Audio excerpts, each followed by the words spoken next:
Because we don't care enough right now. And that's the part that bothers you a lot.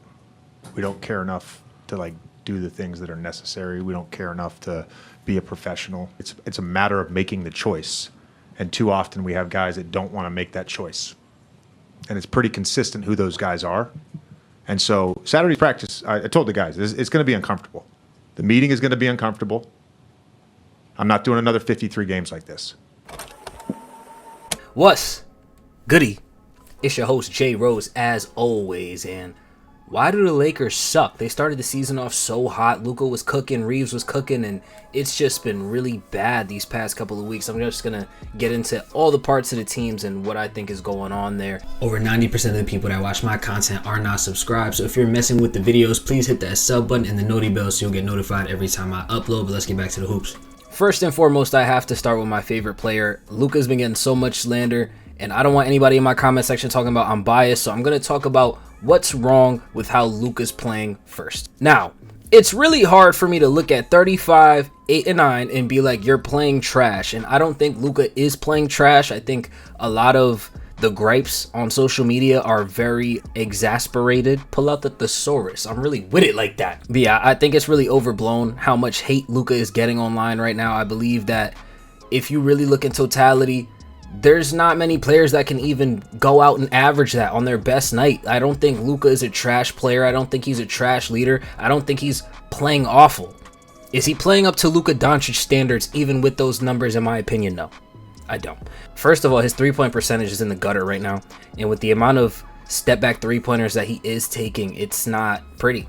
It's not pretty. It really is a momentum stopper a decent amount of times. Like when he just runs up the floor, no passing, just step-back triple, and it's not falling. Like in Dallas, you would see 3 or 4 of those fall in a row, and it was really amazing to just watch that. But in a Lakers jersey, he just hasn't really had that. I think he needs to work on his spot up shooting. I think he needs to work on what he should do without the ball to get himself open, because that's only going to make the game harder for him if he needs the ball in his hand 24/7 to get a bucket. And I mean, it's not like it's not working out. It's not like he's not getting those points, but I just feel like it's not as impactful as it could be if he could find a way to be effective in other ways. I also feel like the turnovers are definitely making his game a little bit less impactful.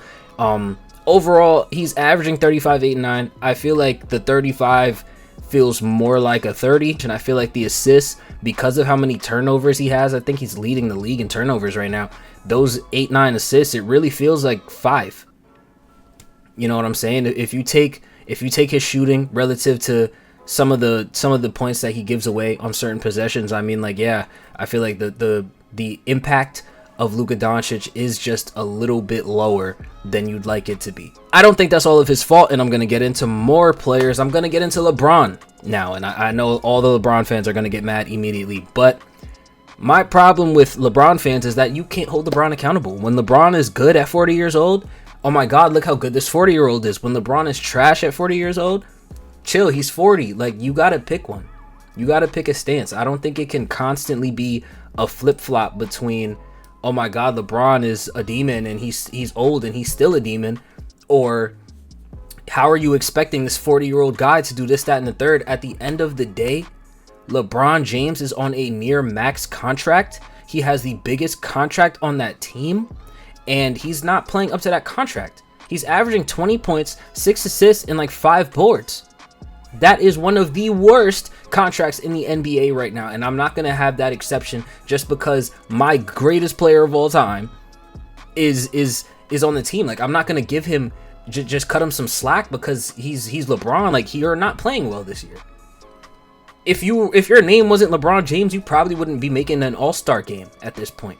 You definitely wouldn't be making an All-NBA team at this point. And I just feel like it's okay to say that. I don't think it's foul to call out LeBron playing bad. On defense, he's a net negative. Rebounding, he's a net negative. I'm watching LeBron.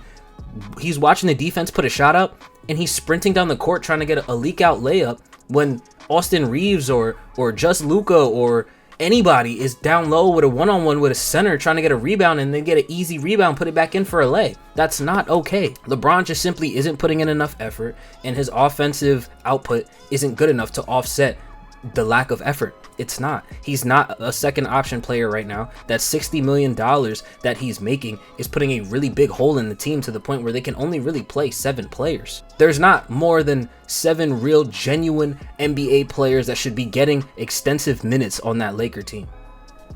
Point blank, period. And they need wings. They don't have any wings, really. Their wings are Jared Vanderbilt and Rui Hachimura, and I like Rui, but they need somebody that's more athletic and a little bit quicker. I like Jared Vanderbilt, but they need somebody that can put the ball in the hoop and is more aggressive on offense and knows what to do with the ball on offense, and he just doesn't. So I feel like that all really does stem back to the fact that LeBron was unwilling to take a pay cut. I'm not blaming him for that, because listen, if I'm getting offered $60 million, I can't guarantee you that I'm not taking that $60 million. Go get your bag. But in terms of a team building perspective, I can absolutely see why the Lakers want to move on from LeBron if that's what they want to do.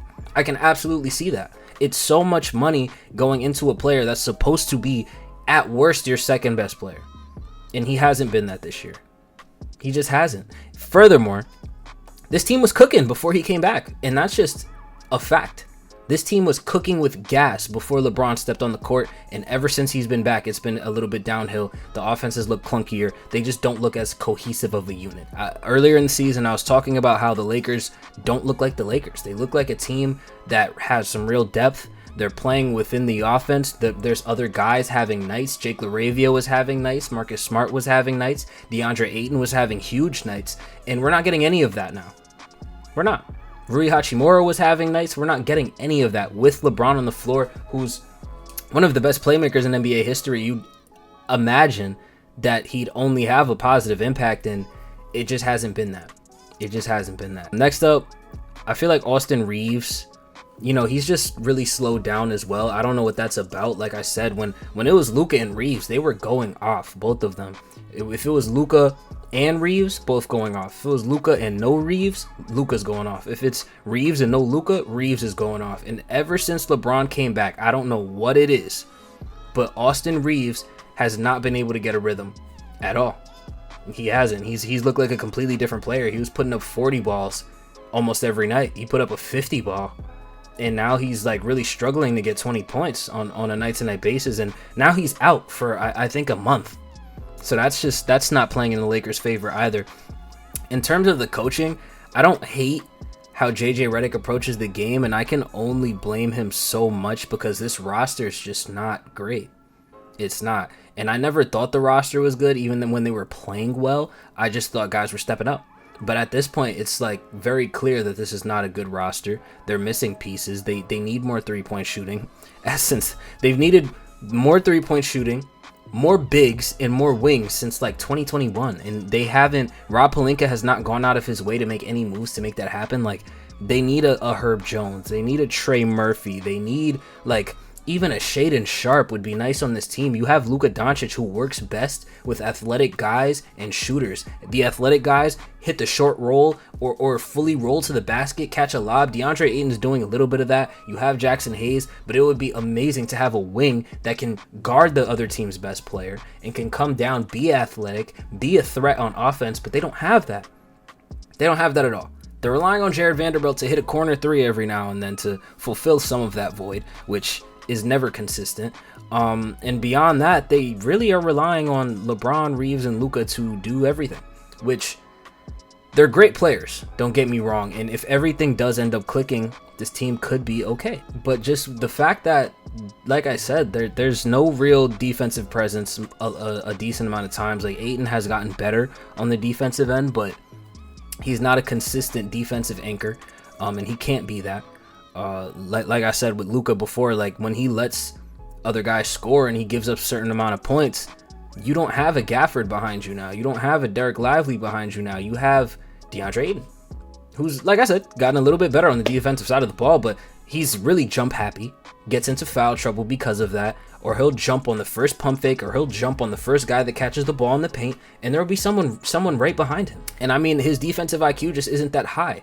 Luka's defensive IQ just isn't that high. LeBron's defensive effort is at an all-time low, and Austin Reeves was never a good defender to begin with, and having all four of those guys in your starting five is a recipe for disaster. I don't see how, well, they guarded Wemby very well in the regular season before, then lost to the Spurs without Wemby. And I feel like with Steph Castle and Fox and Harper really getting their stride, I don't see how they're going to pick up another win against the Spurs. Teams like the Rockets, they have so much size, they have so many wings. I don't see how you beat that.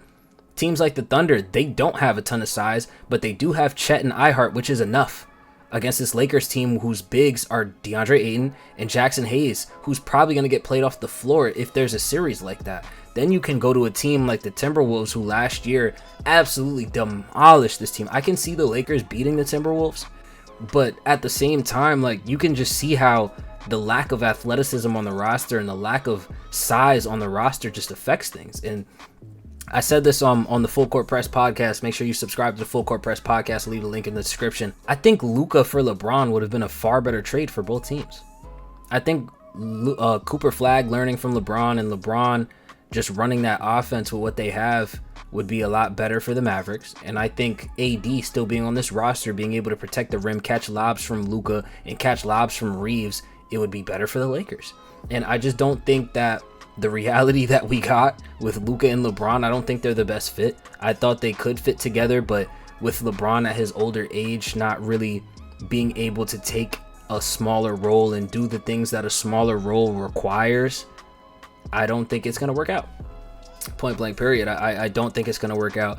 I can see a trade of one of those guys coming in the future. Luka's not going anywhere, but I can see Reeves or LeBron getting traded at this trade deadline. I can absolutely see that. It sucks. It really does suck because the Lakers started off the season so good. They're not completely out of it right now. I believe they're still the 4th seed, but it doesn't look pretty. The injuries are piling up. Luka looks a step slow, and it looks like he's a little hesitant. I mean, Mavs Luka was touching every area of the floor, getting paint touches, mid-range touches. You couldn't stop him from scoring where he wanted to score, but for some reason on the Lakers, it's just so stagnant. And that's not only his fault. I feel like overall, JJ Redick should be running more plays to get everybody active, not just Luka. JJ Redick should be running plays to get Luka himself active off the ball. There's no reason why Luka's standing at half court waiting to get the ball back when we should be running some kind of set, and that's JJ's fault. That is JJ's fault. There's no reason why Luka should be comfortable doing nothing off ball. There's no reason why other players should be comfortable doing nothing off ball while Luka has the ball. Luka will be calling for a screen, and guys will stand there. And now he has to dance, and it looks like he's being a ball hog, but he's really trying to get something going because everyone's just standing there. The Lakers' offense is trash. Outside of the big three and possibly Ayton having a big game, and possibly Rui having a big game, even though he's not really getting the ball as much as he should for the percentage he's shooting. I mean, yeah, there's just not a lot going on for LA right now. That being said, like I said, still the 4th seed, still have a chance, but something got to shake. Rob Pelinka got to make something shake. You got gifted a top 3 player in the world, and you got to build a team around him, and you got to find a way to do it quickly. I don't see Luka not getting disgruntled in this situation for too much longer. Let me know if you agree or disagree with what I said. I feel like everything was pretty on base. I had a decent amount of Luka Doncic complaints, and how many times have you heard me complain about Luka Doncic? Probably count on your hand. I gave you a lot of complaints. I gave you Bron complaints. I gave you Reeves complaints, Ayton complaints, JJ complaints, team construction complaints, GM complaints. I feel like I was pretty based as to why the Lakers are bad. So you let me know if you agree with what I said down low in the comments. Make sure to leave a like if you like this video. If you did not, make sure you subscribe. I know you're going to like the next one, and I'll catch you on the next one.